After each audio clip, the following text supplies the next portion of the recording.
Gentlemen, what is up? NYK31 here, Madden 18 MUT Draft gameplay. This game, this game was a headache. This game was an out and out headache. Here's my top three players: Johnny Abraham, Gronkowski, Aaron Donald. I have a strong defensive line. Not only do I have Gronkowski, not Gronkowski, but on defensive line, but Donald and Abraham. I also have Harrison Griffin, Alec Ogletree as well at linebacker. So pretty solid front seven for a MUT Draft squad. Good secondary. In addition to Gronk, I also have Michael Thomas, Julie Ann Edelman, and Eli with Jai as well. So had a good draft, and you saw his top three, which includes Odell Beckham Jr., Chris Harris, and I forgot who his top guy was. But anywho, I start out on defense, and what this guy is doing, he's basically a problem imitator. You know how this works. Problem, the face of Madden, he streams or runs something. You have legions of lurkers and kids and wannabes who instantly try to do the exact same thing. He's going to come out and play in this wide trips halfback offset formation. He's going to try to spam inside zone, level sail for verts. What are the plays do they like to run out of this formation? Play action, all crossers or multiple posts, and that's really it. Sounds simple enough, right? But with the way defense is in this game right now, it is an absolute headache. There, I have to make some adjustments to take away the table route tight end combo on the right side, and I jump the seam route and get the INT, the user INT with Honey Badger. And on the next play there, I try to inside lead with Eli Manning. And that's the thing with these MUT drafts. Sometimes you just get one of these bottom feeder quarterbacks like a Eli, a Tyrod, a Tannehill, who just aren't very accurate. And anytime you try to do a pass lead modifier, the ball just goes all over the place. So I turn the ball right back over. He goes right down the seam. There's no one there, of course, and he gets in for touchdown. So I'm down 7-0. And what he's going to do, he's going to come out and play either Tampa 2 with some tweaks here and there and cover 4. And I'm in the Tampa Bay playbook, and I actually like a lot their gun doubles and their shotgun spread set. And I use those sets pretty much exclusively. I'm just going to run cover 2 beaters. He's going to sit in Tampa 2. I'm going to run cover 2 beaters, smash, posts. I'll try to hit that little hole between the corner and the safety. And when I see him in cover 4, I just pick a wide open receiver. So, so you see there when I'm running inside zone, when he has his line pinch, I'm going to try to bounce it outside. And when he doesn't, I'm just going to try to make the right read and pick the hole.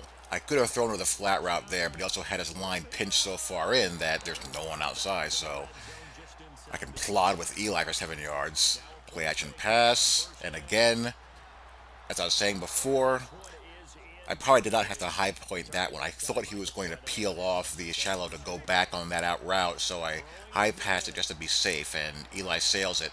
And Elman on the post, he had the inside against a backer. He hot routed a backer to play a man to man, but again, Eli missed it. So that's 2 plays where I should have had touchdowns, and I had to settle for the field goal inside zone. And he's not going to run the ball very well. My defensive line is too stout, and I know how to prevent him from getting cutback lanes and just play disciplined defense off the inside zone and not overcommit. There, I made the wrong adjustment. I knew I made the wrong adjustment. I tried to cycle through and fix it, but I couldn't in time. Give up a big play. There, I just follow the crosser too far. My defender on that side, he comes off the crosser. So a combination of a bad user play and my defender borking. That's 2 big plays back to back. 3 big plays back to back. That's going to be by far his longest and best run of the game. So inside the 5, got to buckle down. And the combination of how he's playing and the way, God, that has to be a fumble. Aaron Donald on the spy, and he just unloads on Matthew Stafford. But the way he's playing, I usually have to devote a resource on my defensive line, either to spy or to man up a tight end or a back or to drop into an extra zone. So here I only rush 2. I have everything balled up pretty nicely. I send Griffin, and I get another sack. So he managed that situation. He waited for it on 4th down. He could have gone up 10-3, but he decided to go for it, and that happened. Just a horrible, horrible management of the game there on his end, and I got shafted there in that last play, ruled me out of bounds. So 4th and 8 on my 13, I had to punt it. So I'm in a situation where I have to stop him again. Multiple free releases inside. I have to pick one and hope he chooses the wrong one. I get lucky there at the overthrow. Again, those multiple post routes out of that play action. Next play, I user jump the seam, and he forces it into the two people I had dropping back to cover the corner, so I get the INT. So I feel pretty good about what he's trying to do on defense. I think I can move the ball if I just stay disciplined, and I'll be fine in that regard. Just don't be too greedy and overthink things. Nice throw there as I hit that little hole between the corner and the safety down the sideline. And I got the wind at my back, so I'm in range with these mutt draft kickers to, tack on 3 points there and get me a little bit closer. Plus, I get the ball back at half, play action. Down the post we go. I catch his linebacker squatting, but Julianne Edelman drops the ball. And yes, I'm calling him Julianne on purpose. I'm a Jets fan. I'm bitter. Don't judge me. Next play, I catch him in cover four. I had three wide open receivers instantaneously, and I just picked one.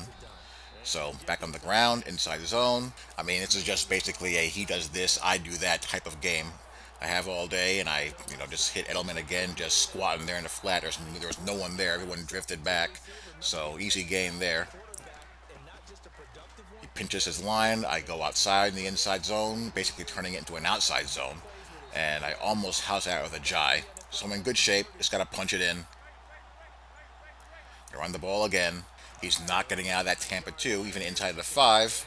So we just walk right back in. So, again, I have a good read on what he's going to do on offense and defense. It's just a matter of when he's on offense, I make the right adjustment for the right play at the right time. User coverage where I think the ball is going. I was a little bit late there. He gets an overthrow. And then hope my adjustment and my AI defenders don't screw me when he throws the ball where he shouldn't. I flush him out, and look at what he tries to do. I missed the user INT. It was probably a little bit early there, but he tries to throw back across the middle into traffic. Here comes the play action, multiple posts. Somehow that gets through. Camardi let me down there, so he's back inside the 20. Again, I jump the first seamer that I see. I come off to come down. He doesn't know where to go. And another late throw over the middle that does not get INT'd.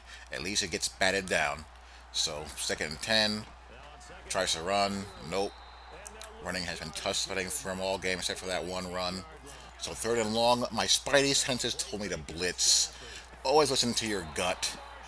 Because when you don't, that happens and you give up a touchdown. And I'm tied again.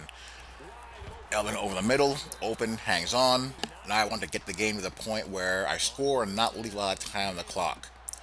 I'm in good shape here. I'm in, at worst, field goal range. Ticking down the clock.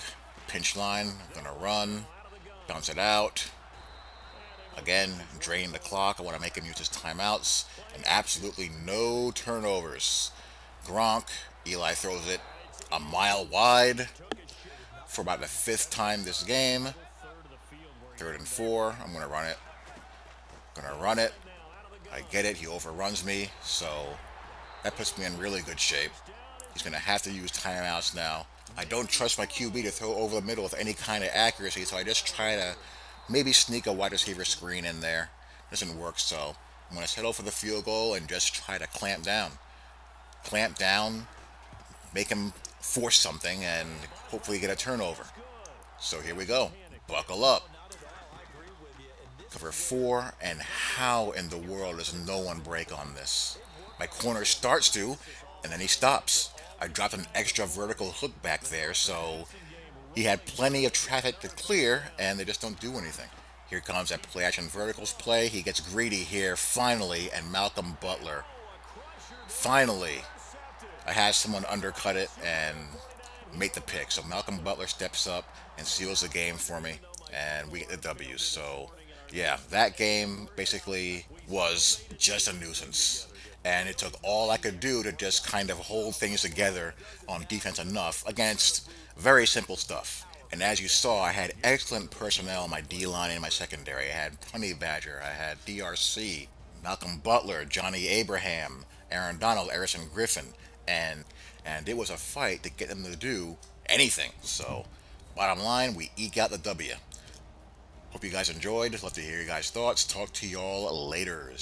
Peace.